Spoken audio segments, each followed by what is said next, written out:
अस्सलाम वालेकुम। आज हम अफाइन एंड यूक्लिडियन ज्योमेट्री के टॉपिक स्टार्ट करने लगे हैं, जो कि ये कोर्सेज़ बीएस के कोर्सेज़ में पढ़ाया जाता है। उसका फर्स्ट टॉपिक है मेथड्स ऑफ प्रूफ। तो मेथड्स ऑफ प्रूफ से पहले आपको बता दूं कि हमारे पास थ्योरम क्या होता है। थ्योरम बेसिकली कुछ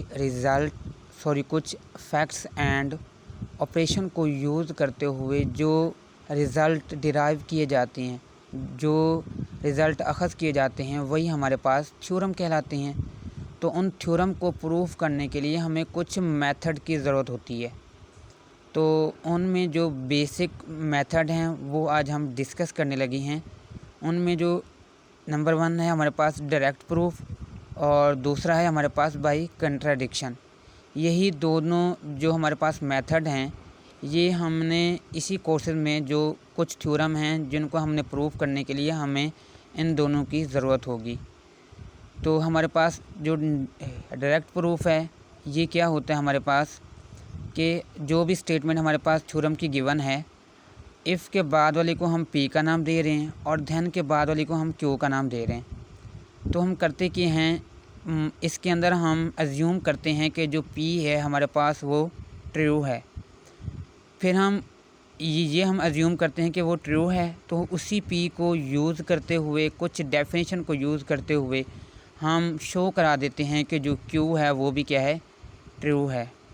तो आसान सा थ्योरम है मेथड है हमारे पास। इसके थ्रू हम किसी भी थ्योरम को प्रूफ कर सकते हैं। सेकंड है हमारे पास बाय कंट्राडिक्शन। वही हमारे पास है पी इम्प्लाइज क्यू। इसके अंदर हम क्या करते हैं, क्यू का निगेशन लेते हैं, यानी कि जो भी हमारे पास ध्यान के बाद स्टेटमेंट होती है, हम उसका निगेशन यानी कि उसके उलट सपोज़ करते हैं। हमने निगेशन क्यू मान के चलते हैं कि वो क्या है, हमारे पास ट्रू है, यानी कि क्यू का हम उलट लेके चलते हैं कि वो ट्रू है। जब लेकिन हम आफ्टर सिंप्लीफिकेशन तो हमें ये देखते हैं कि जो हमारी अजम्पशन थी, जो हमने सपोज़ किया था, वो हमारी गलत साबित हुई। तो हम कहते हैं भाई हम अपनी अजम्पशन वापस लेते हैं, जो हमारे पास ओरिजिनल स्टेटमेंट है वही हमारे पास ट्रू है। ठीक है, तो हम इसके एग्जांपल करते हैं ताकि हमारे जो कंसेप्ट है मज़ीद क्लियर हों। हमारे पास फर्स्ट एग्जांपल है डायरेक्ट प्रूफ की। If n and m are odd integers then their product also odd. यानी कि हमारे पास दो कोई भी ऑड इंटीजर हों, जब हम उनका प्रोडक्ट लेते हैं तो वो भी जो उनका आंसर आता है वो भी ऑड आता है, यानी कि वो भी एक ऑड इंटीजर ही आता है। हमने ये प्रूफ करना है। तो हमने क्या करना है, इसके बाद वाले स्टेटमेंट को लेके चलना है। तो हमारे पास एन एंड एम हमारे पास हमने इसको लेके चलना है और फिर हमने ध्यान के बाद वाले स्टेटमेंट को क्या करना है, प्रूफ करना है। तो हमने एन एंड एम हमारे पास दो ऑड इंटीजर हैं। तो bye definition of odd integer हमारे पास क्या होता है कि किसी भी हम इंटीजर से दो को मल्टीप्लाई करा के +1 उसमें ऐड करते हैं तो हमारे पास वो क्या होता है, ऑड इंटीजर हमारे पास आता है। तो बाय डेफिनेशन हमारे पास क्या है, 2k + 1, यानी कि अब हमारे पास दो इंटीजर हैं तो मैंने दो स्केलर ले लिए, k1 और k2। हमारे पास ये मीन कि हमारे पास by definition of odd integer n and m हमारे पास क्या हैं, 2k1 + 1, 2k2 + 1। तो हमने जब इन दोनों को मल्टीप्लाई कराने के बाद हमारे पास क्या आया, 2 × 2k1 k2 + k1 + k2 + 1। Mean के हमारे पास k1 भी इंटीजर था, k2 भी इंटीजर था। जब ये मल्टीप्लाई होके इंटीजर से जब हम सम करते हैं तो हमारे पास आंसर फिर भी क्या आता है, इंटीजर ही आता है। जब हम किसी इंटीजर को 2 से मल्टीप्लाई करा के उसमें +1 ऐड करते हैं तो हमारे पास क्या आता है, वो भी क्या आता है, ऑड इंटीजर ही आता है bye definition of odd integer. तो हमारे पास प्रूफ हो गया कि हमारे पास जब हमारे पास दो ऑड इंटीजर हों, हम उनका उनको मल्टीप्लाई कराएं या हम उनका प्रोडक्ट लें तो वो भी हमारे पास क्या आता है, ऑड इंटीजर ही आता है। हमारे पास सेकंड एग्जांपल है बाय कंट्राडिक्शन की, कि हमारे पास ये थ्योरम है for any integer n if n square is even then n is even. Mean कि हमारे पास n स्क्वायर अगर इवन हो तो हमारे पास जो n है वो भी इवन होगा, हमने ये प्रूफ करना है। तो क्या कहा था मैंने कि हमारे पास जो धन के बाद वाली स्टेटमेंट होती है हम उसके नेगेशन को लेके चलते हैं, हम अज्यूम करते हैं कि वो हमारे पास ट्रू है, तो हम वही करने वाले हैं अब यहाँ पे।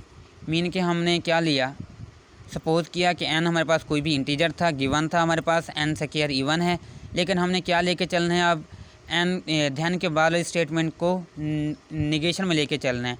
यानी कि हमने यहाँ पे इवन है तो हमने लेके चलना है कि ये n क्या है हमारे पास ऑड है। तो हमने मान लिया कि हमारे पास n क्या है ऑड है, हम ये अज्यूम करते हैं। तो हमारे पास by definition of odd integer, जैसे कि मैंने प्रीवियस एग्जांपल में बता चुका हूँ कि हमारे पास डेफिनेशन क्या होती है ऑड इंटीजर की, किसी भी इंटीजर से दो के साथ मल्टीप्लाई करा के हम +1 ऐड करते हैं तो हमारे पास आंसर क्या आता है, ऑड आता है, यानी कि ऑड इंटीजर आता है। जब हमने इसका स्केयर लिया, स्केयर लेने के बाद हमारे पास आंसर आया 2k square plus 2k into +1। Mean के स्केयर के भी हमारे पास क्या था, इंटीजर था। इसका स्केयर लेके 2 के साथ मल्टीप्लाई करा के इसके साथ जब हम ऐड करेंगे तो हमारे पास क्या आएगा, इंटीजर आएगा।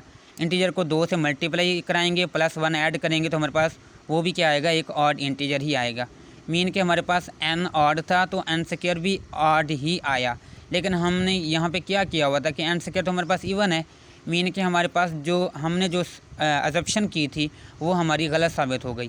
तो जब हमारे पास गलत साबित हो गई तो हमने कहा भाई हमने जो अज्यूम किया था वो हम मतलब अपने अजप्शन वापस लेते हैं। जो हमारे पास ओरिजिनल स्टेटमेंट है वो क्या है हमारे पास, बाय कंट्राडिक्शन वो ठीक है, यानी कि वो हमारे पास जो स्टेटमेंट होती है वो प्रूफ हो जाती है।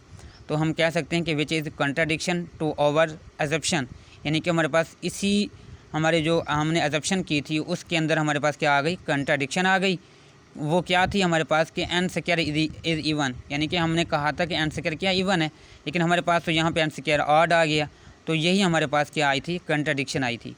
तो साबित हो गया, हमारे पास प्रूफ हो गया कि by contradiction prove that if n square is even. Mean कि अगर हमारे पास n स्क्वायर अगर इवन होगा तो जो n होगा वो भी क्या होगा, इवन ही होगा।